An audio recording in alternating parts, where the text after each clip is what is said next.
One Finance and Money Control present Personal Finance Unlocked. Download the One Finance app. Investments in the securities market are subject to market risks. Read all the related documents carefully before investing.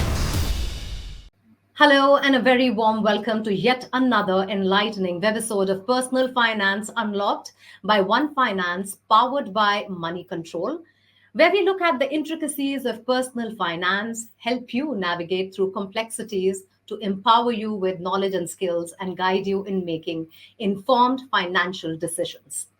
Today, we talk about one of the most essential fabric of our financial landscape, taxation. Simply put, taxation, as you know, is a system where the government imposes charges on individuals and businesses to fund public services and government activities. It serves as a primary source of revenue, enabling the government to finance infrastructure, education, healthcare, and various public programs. You, on the other hand, do your job of a good citizen and comply by the rules and regulations and pay a part of your income as taxes towards this development and on services that you use. So today, we speak to you about taxation, but we are not talking about tax evasion, and that should be understood. We are talking about tax liabilities. How can you optimize your tax planning and financial goal setting and do some tax saving? Joining me today, CA Chartered Piyush Sohanrajji, Partner Chartered and Doshi, Central Council Member, ICAI. Piyush, welcome to the show. I'm so glad you're here to talk about taxation and also to answer all the questions that we have been receiving from our viewers. So first off, when we talk about taxation, everybody fears it. Tax planning sort of becomes like a draconian task when you're looking at those papers and when you're looking at those sections. But when we talk about tax saving and how we can use the regulations that are provided by the government in planning our taxes, how should one be going about it, or how should they start their journey? Thank you very much, Mukta. First of all, thank you for inviting me over here. It's my pleasure to be here, and thank you very much. When we talk of tax, obviously, I understand.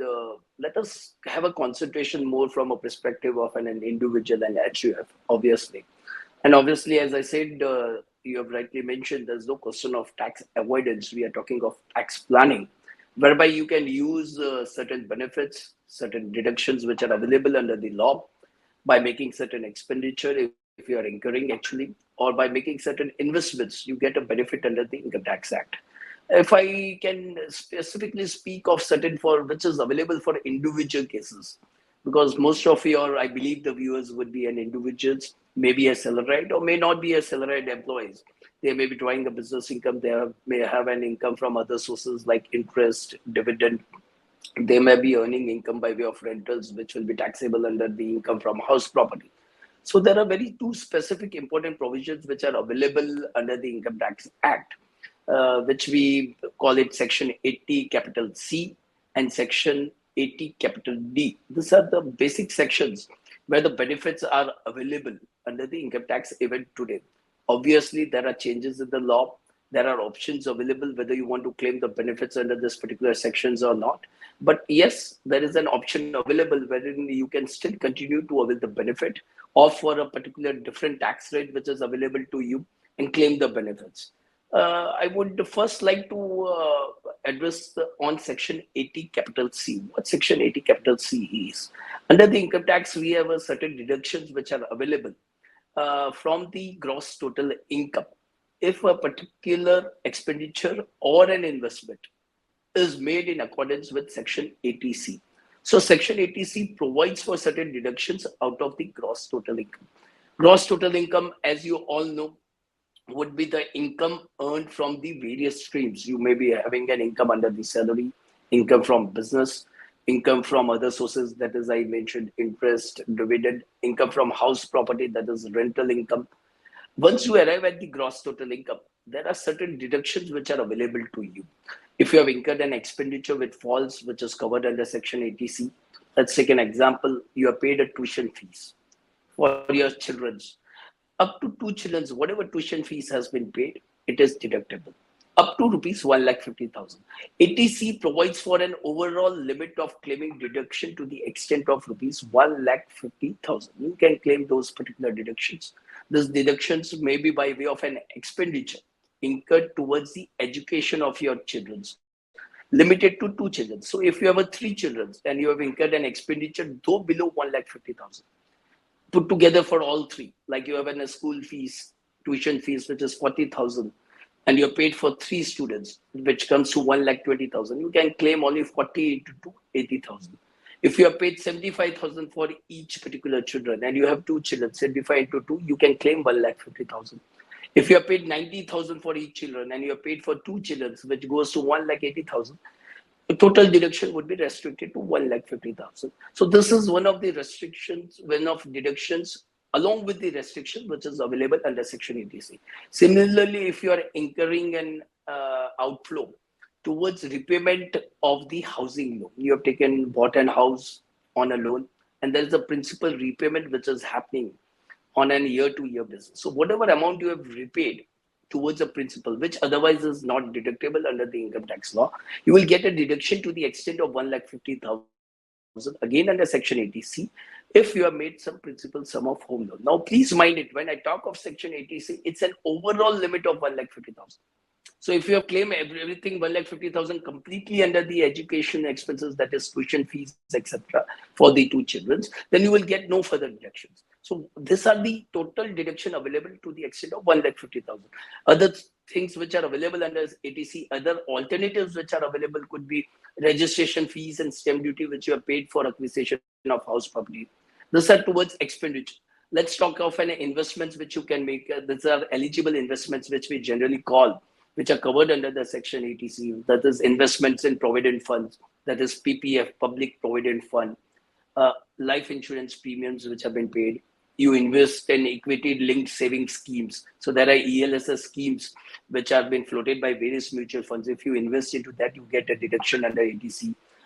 Then there is for a girl child, there was a scheme which called Sukanya Samriddhi Yojana, wherein a better interest rate of 8.5% was available. If you would have invested, you would have made a deposit under that particular scheme.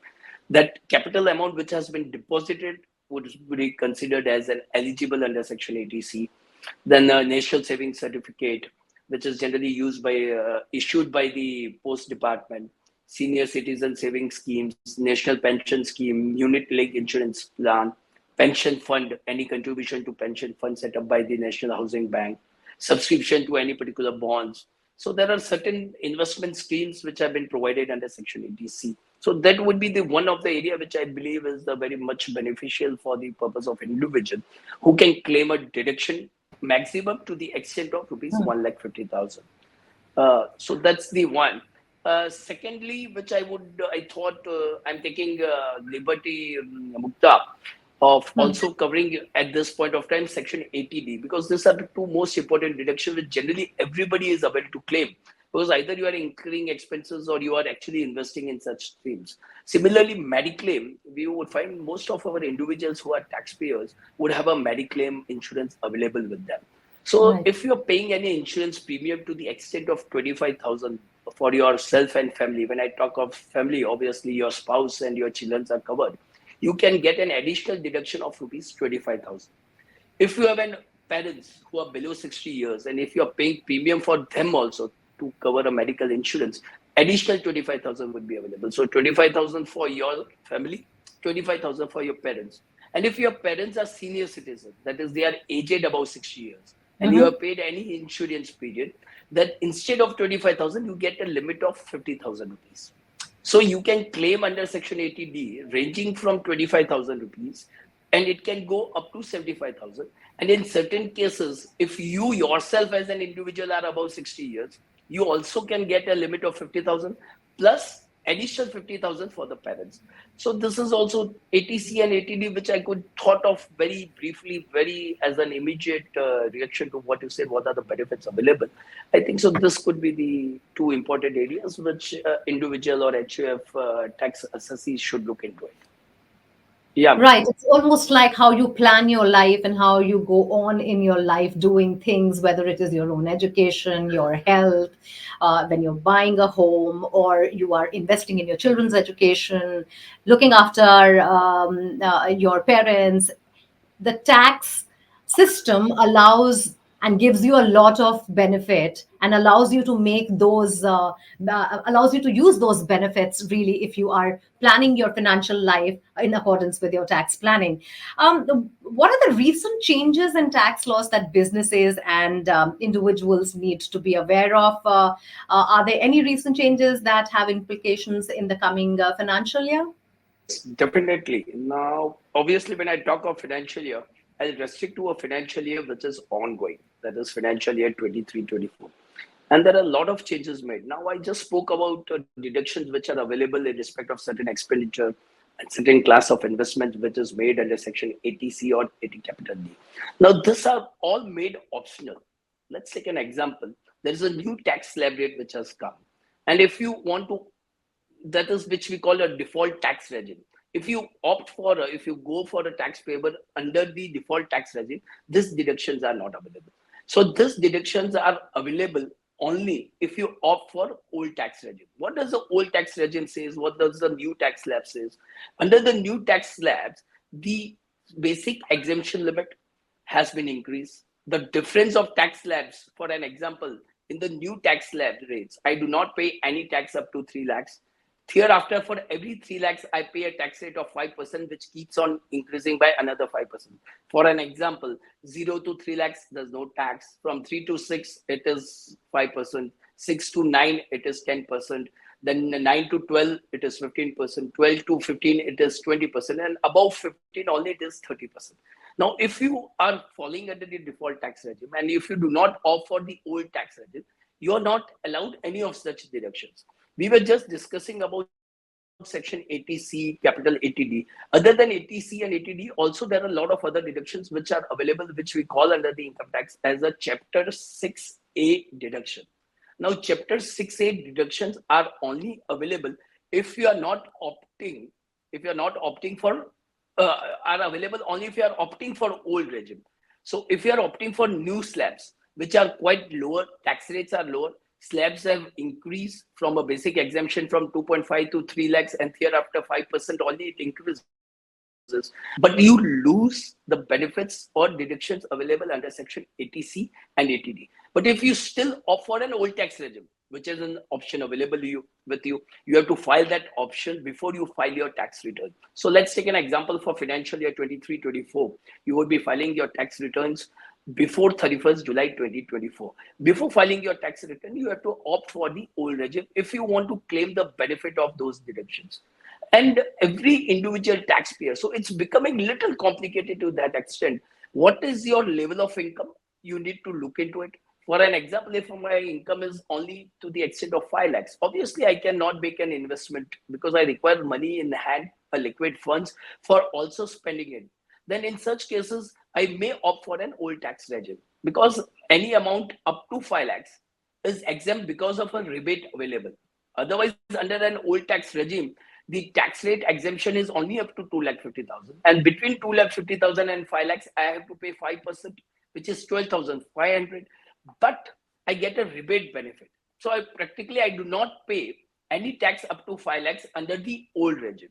Now, under the old regime, that rebate was also available and those deductions were also available. So for every individual, he will have to work out, look into it, compare under which income bracket he is falling. If my income is 5 lakhs, I need to work out what is my tax liability based on the benefits available under Section 80C and 80D, and what Right. is the rebate available.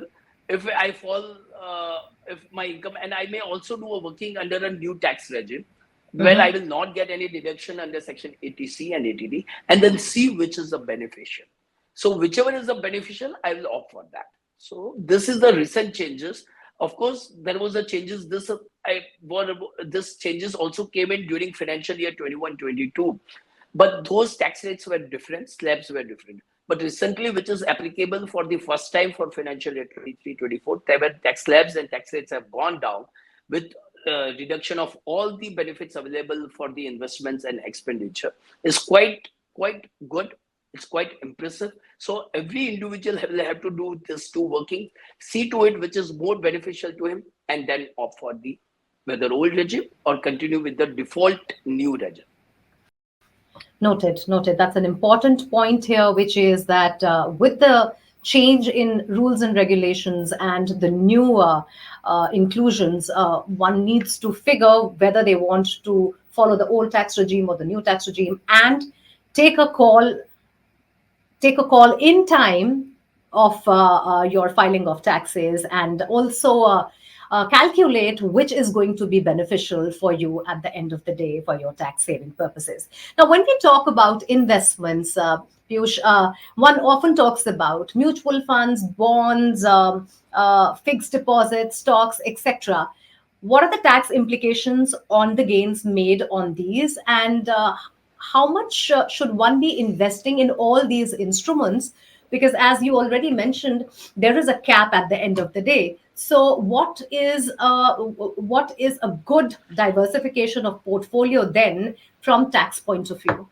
From a tax point of view, necessarily it's not important that you are able to. You specifically mention about mutual funds, stocks, bonds, debentures. I do not get any benefit at the source as far as this are concerned. Let's take an example. When I mentioned certain list of investments in Section 80C, there were specific equity-linked saving schemes.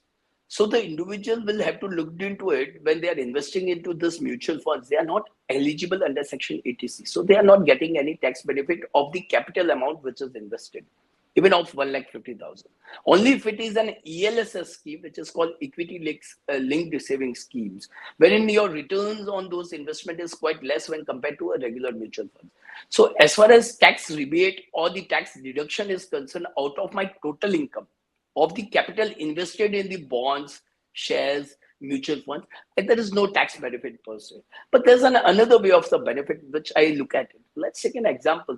If I'm investing in the mutual funds for a long term, maybe for a period of more than 1 year, and if I redeem a mutual funds after a 1 year, then I'm not paying though my tax bracket may be a 30% tax bracket, wherein I have another income of 15 lakhs and above.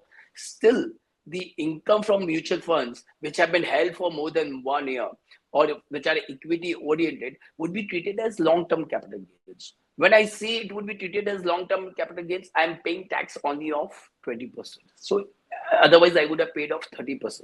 Let's take an example. Instead of mutual fund, I would have invested in fixed deposit. Those fixed deposit would have given me an interest. And I'm going with the presumption that I'm already in an higher tax bracket of a 30% because my income is more than 15 lakhs on another account. So if I invest this amount in fixed deposit, I may get 7%, I may get 8%, but that would be subject to 30% tax.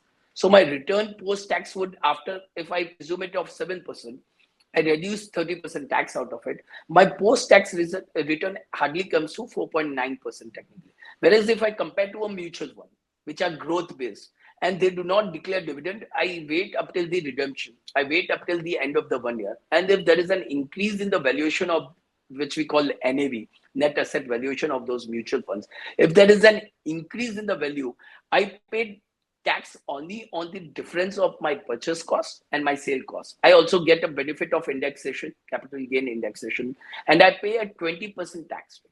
So let's take an example. If I had invested 100 rupees in the mutual fund, which I redeem after the period of 2 years for 105 rupees. So on this 5 rupees, I pay only 20% tax. Though 5 rupees, I'm just taking an example. If I redeem after 2 years, technically my gain should be 20 rupees. Then only because the mutual fund yield is 10% to 11%, which a lot of mutual funds are claiming. So I presume a 10% yield. But if I pay only 20% tax on it, my post-tax yield is still 8%. So every individual need to look into it post-tax yield. So there is no benefit in such an instruments at the source, capital benefit, which we call, because when you are investing in such schemes, you do not get benefit under Section 80C or 80D, but the tax rate applicable on the income earned out of the mutual funds, if it is not in nature of dividend, because dividend is taxed at the regular rate. But if it is in nature of a capital gain, that is a growth appreciation, you get the tax benefit. So every individual needs to look into it. Number one, first, whether he's going to claim, whether he has any option available. His tax bracket is such that he should claim benefit under Section 80C, that he may invest into investment schemes which are available under 80C, like PPF, to the extent of 1,50,000. And the balance amount he can invest into these shares, stocks, irrespective, because there's no tax benefit, number one. But the income which will be earned on redemption or on the sale of equity or on the redemption of the mutual funds would be taxable at the lower rate, which is 20%. So he need to take a decision based on that. Noted. Let me move our attention to inheritance and windfall gains and whatever you get as gift, assets you get as gifts. We've been talking for a long time about an inheritance tax that may or may not come in the near future. But what about the implications at the moment? If you talk of inheritance tax, obviously a lot of newspapers are speaking about that there would be an inheritance tax come. But I have my personal view would be this has been discussed in 6 years and 7 years. As of today, there is no inheritance tax.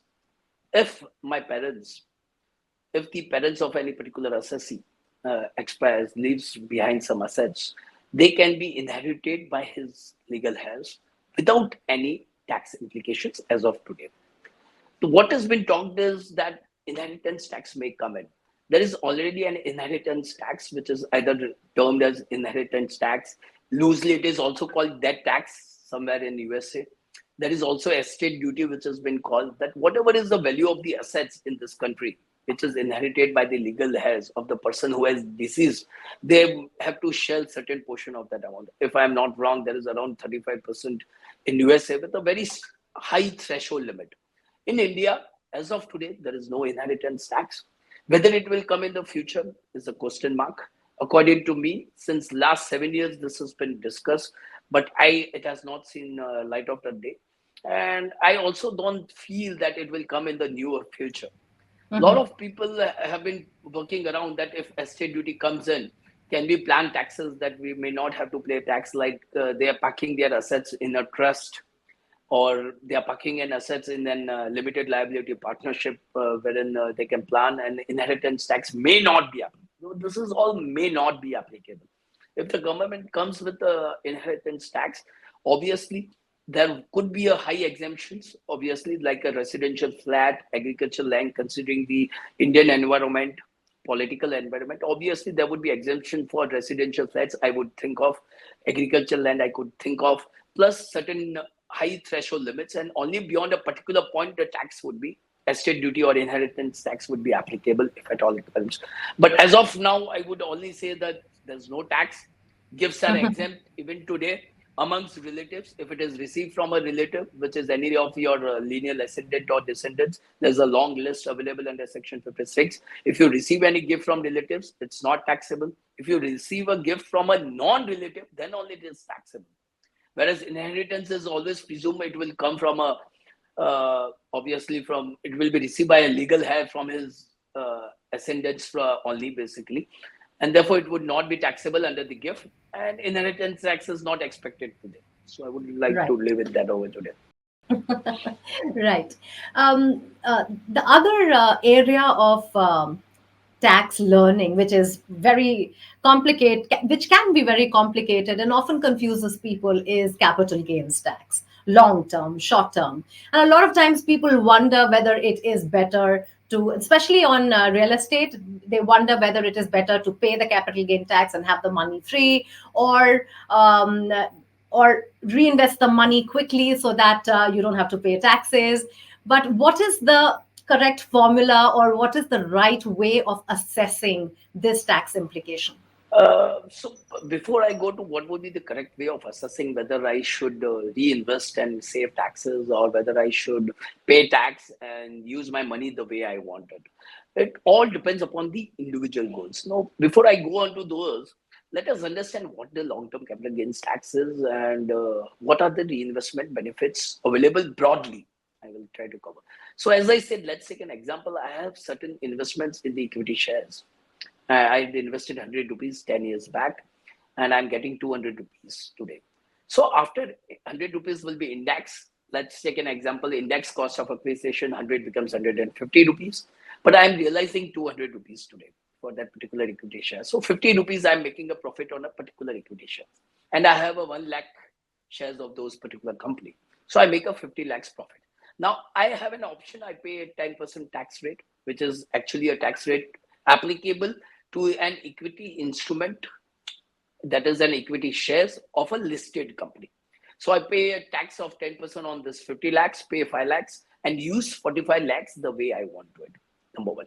Or if I want to save this 5 lakhs, now these options are available under section 54F, where we say if I invest this amount of 50 lakhs, complete amount is invested into a residential flat, I do not pay tax. Of course, there are certain conditions that if I am investing into a residential flat, I should not be owning more than one property on that particular date. That property which I have invested today, to claim this tax benefit, I should hold it for at least 3 years. I can't sell it for 3 years. If I sell it before 3 years, then whatever tax I had saved, I have to pay a particular tax. So the person will have to actually organize and look into ahead that what are his goal, why he's selling those equity shares. Let's take an example. I'm selling equity shares because it has achieved what it was achieved. There's no further gain going to happen, and therefore I'm selling. Then obviously he will look forward to reinvest into another equity, number one. If he's actually selling those shares to buy a residential flat, a roof for him, which is not available to him, or he may consider that, yes, I have one particular flat, but I want to buy another flat, then obviously he can invest. But while investing into that particular flat, he is also concerned because this is his second flat. He has to look into it. What would be the returns available if he's not using for his own residential purpose? What would be the rentals which I would be getting? What would be the returns in terms of rental? What would be returns in terms of appreciation? So he need to compare these two aspects, whether I pay this 10% tax or I invest in a residential flat, which will appreciate more, and the rentals may be less, maybe 3%, 4% yield, but it will appreciate in the long term, and ultimately yield would be 6 to 7%. But if I pay tax 10% at upfront, then my 10% of capital is already lost by way of taxes. I am left with 90 rupees, that is 45 lakhs. I would be reinvesting 45 lakhs in my business. If my business can make obviously more than 7 to 8%, that is compared with rental income and appreciation. If my business can make me more, then it makes sense. I pay tax, take 45 lakhs and put it into business or put it into mutual funds, which are giving me a better return than the rentals and the appreciation of the house property. So he will have to take that particular decision, obviously, at every point of time. I always suggest, if you are not decisive at that moment of time, because it's not easy to decide, and you have a surplus money wherein you are free of your mind that whether I should pay tax and use whatever way I want to talk, Right. I want to do, and if you're not able to decisive, then income tax gives you a certain time limit to invest. It gives you 2 years to 3 years you can True. invest. So meanwhile, those you can park it in a fixed deposit scheme, that is we call capital gains account scheme. So you continue to earn interest. And if you do not, if you want to continue to keep it liquid after 3 years, you can tell your income tax officer, say 3 years are over, I'm not investing in the residential flat, I'm ready to pay tax today. So you will pay same tax which you would otherwise would have paid 3 years before.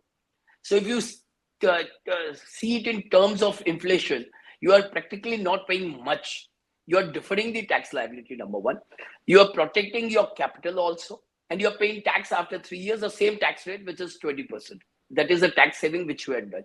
So my suggestion at this stage would be, obviously everybody would have to look at his goals. What is the purpose? Why he is selling that particular asset and earning a long-term capital gains? If that purpose is very specific, obviously he will have to do that.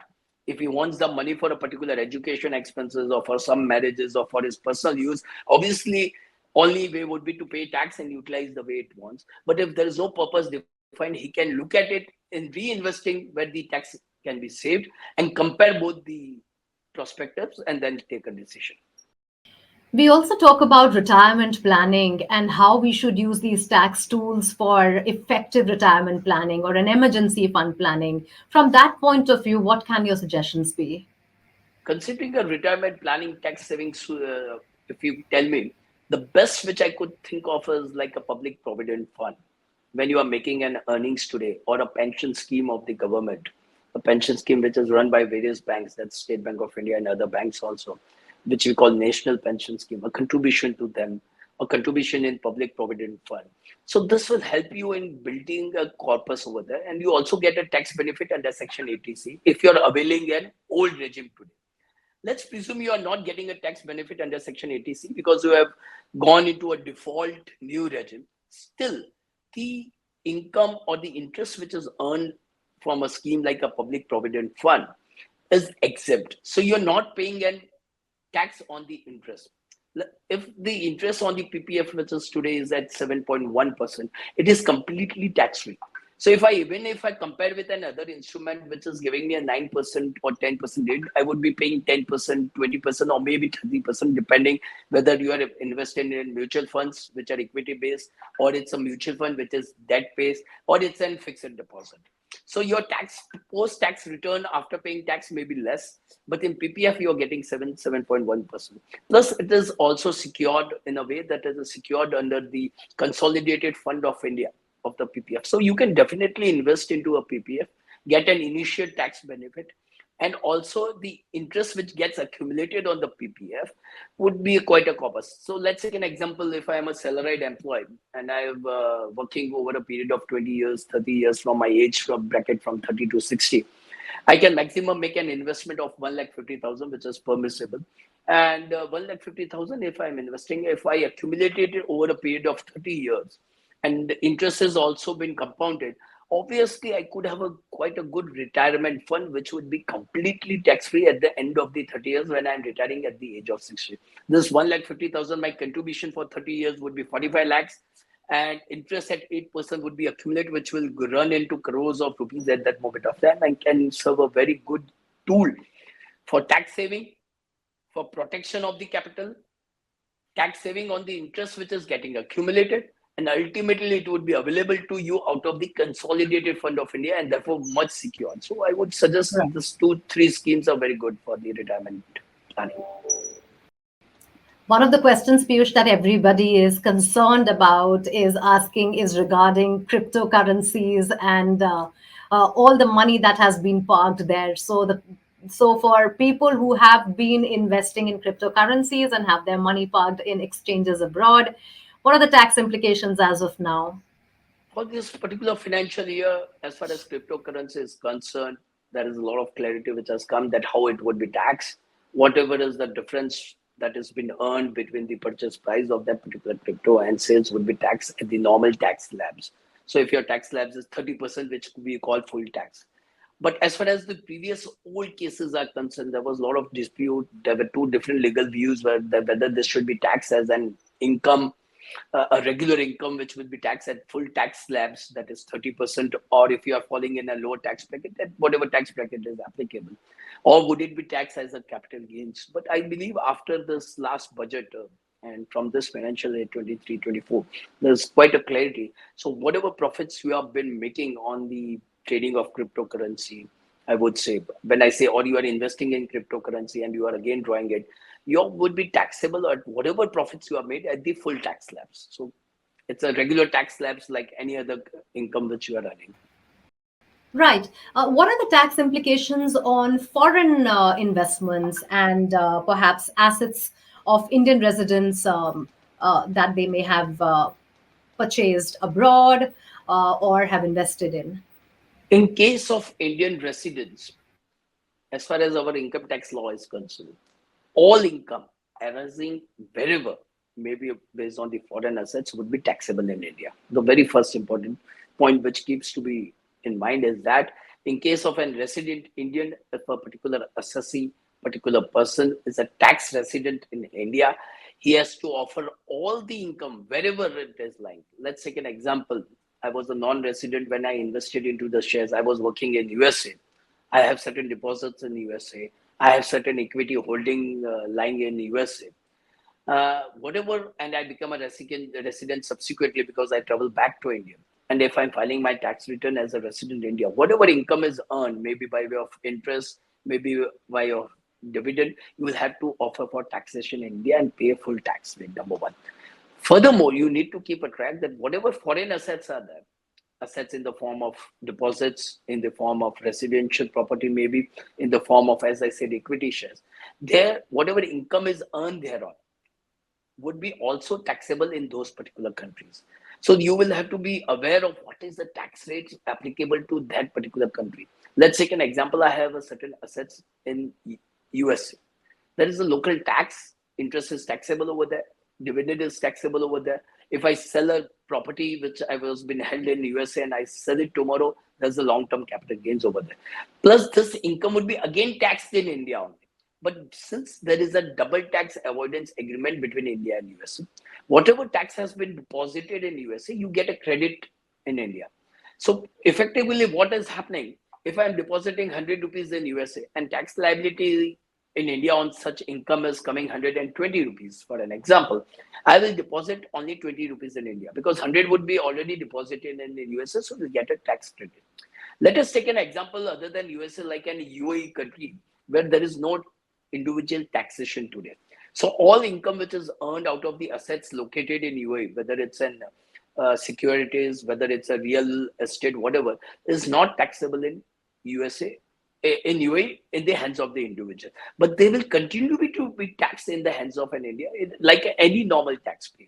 So if the individual who is having a foreign assets needs to be aware of this, that this foreign assets, whatever income is earned on those assets are offered in his income tax return, number one. If you have not earned any income during the year and it is just getting your values of those assets are increasing, it's like a mutual fund, it's a real estate, there's only appreciation, there is no income accrual happening on year to year. It may not be taxed in the year because there's no accrual of the income in that particular, but whenever you actually liquidate them, it would be taxed. Secondly, what you need to keep it into mind, though there is an income or not, when you are filing a tax return, if a resident person is filing a tax return, he has to declare all the foreign assets. If you are not declaring foreign assets, you are inviting a penalty which ranges up to 10 lakh rupees for a one particular default. And there are judgments, there are now judicial precedents which says that if you have not declared, you may be imposed a penalty. So all residents, even if you have a small bank account, just take an example. I was a student, I went to UK for a study and I came back. And this account continues with a very small balance of $50. There's no income, only the balance is continuing. Please declare that bank account in your tax return when you are filing it as a resident. Because now you have become an Indian resident, you continue to hold that bank account, which though contains only a balance of $50 or 50 pounds, whatever may be, you will have to declare. So you have to be cautious on that. Well, that's a great point from students' point of view, because almost all students who are studying abroad by virtue of living there, even though temporarily, have to have a bank account. And this is a good advice for students, especially when they come back, they need to declare that they were holding a bank account on foreign soils. Before I let you go, we want to talk about estate planning and how to ensure that that process is smooth and hassle free. What kind of tax implications can come because of that, and how to ensure that, and how financial advisors, especially players like One Finance, are doing that bit where coaching is so important, and effective planning comes with effective advisory. So Mukta, as I said, uh, as far as estate planning is concerned, it's very important to person to decide what is the future for him. Basically, let's take an example today. As I said, I will again go back that there's no estate duty in India today. So whatever you want put your assets today, you can put it in any particular form. It will get inherited by your legal heirs or your nominees very easily. Let's take an example. I have assets which are in nature of liquid assets, fixed deposits. I have a demat account where I have an equity shares, mutual funds. I can just put a nominee. That nominee can be my legal heir also. It can be any other person other than legal heir also. Those assets will be transferred to him, to a nominee, even if he is not related to me, even if he is not legal heir as per the definition, then also it will go to him, it will be transmitted to him without any tax impact. So it's very, very, very smoothened process if you are putting a nominee. If you are not putting a nominee, then you have another tool which you can do through a will. You can make a will of your own. You can list out all your assets, whom it will be devolved in your absence. You can make a mention of them. when if it is devolving to a legal heir, no issues. Even if it is not devolving upon the legal heir, if you want to devolve that particular asset to any third party, you can do it through a will. There is no tax implications. So when it comes to tax implications in case of estate planning, when I talk of estate planning today, I'm talking in the terms when I am not there. So if I take my own particular case, my estate planning, I'm more concerned when I'm not there, and my estate should be smoothly transmitted to the legal heirs or anybody else whom I want to do it. So I can do it through a nomination, I can do it through a will, or I can make a trust today. I can make a trust, I can appoint a trustee, I can write down in a trust deed. It is such a flexible instrument which gives me all the liberty to write whatever I want to, how it will transpire, whether the assets will continue to remain in the particular trust even in my absence here forever, and only the incomes would be distributed to my legal heirs or any other beneficiaries who may be a legal heir, may not be a legal heir. So I can have a trust deed also in a manner wherein my assets are transferred during my lifetime to a particular trust.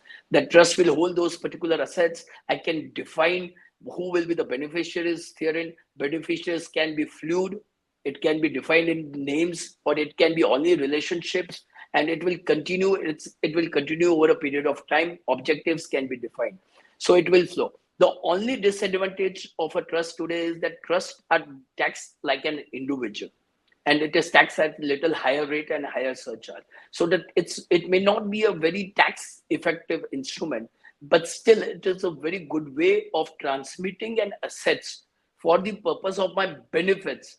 And I can also cover up whatever beneficiaries I want. I can write, it gives me a lot of flexibility, and therefore it's a very good instrument. And there it could be structured in a good manner. If I do not have such a substantial assets where I want to take a draft a trust deed, appoint a trustee, I don't want to go that, then the best way is go through a will and put a nomination. As far as liquid assets are concerned, liquid means shares, house are concerned, flats are concerned, you can still give a nomination therein. But yes, I strongly recommend to make a will, even if you have put a nominee, because nominee is generally a trustee of a legal heirs. And therefore, if you write a will and you make a mention in the will itself that all these particular assets will directly go to nominee, or it will go to anybody else other than the nominee, please, you can clarify that all in the will. So it's otherwise it's a hassle fee. There's no tax when it comes to succession because of the death of a particular individual. There's no tax implications. Piyush, thank you so much for your time and all these insights. I'm sure whoever was with us and watching this webisode have gone back with a lot of insights, with a lot of points to ponder upon, whether it is tax planning to match with your financial goals in life, from investment point of view, from estate planning, etc., etc. This was a very, very informative session. Thank you so much for your time. One Finance and Money Control present Personal Finance Unlocked. Download the One Finance app. Investments in the securities market are subject to market risks. Read all the related documents carefully before investing.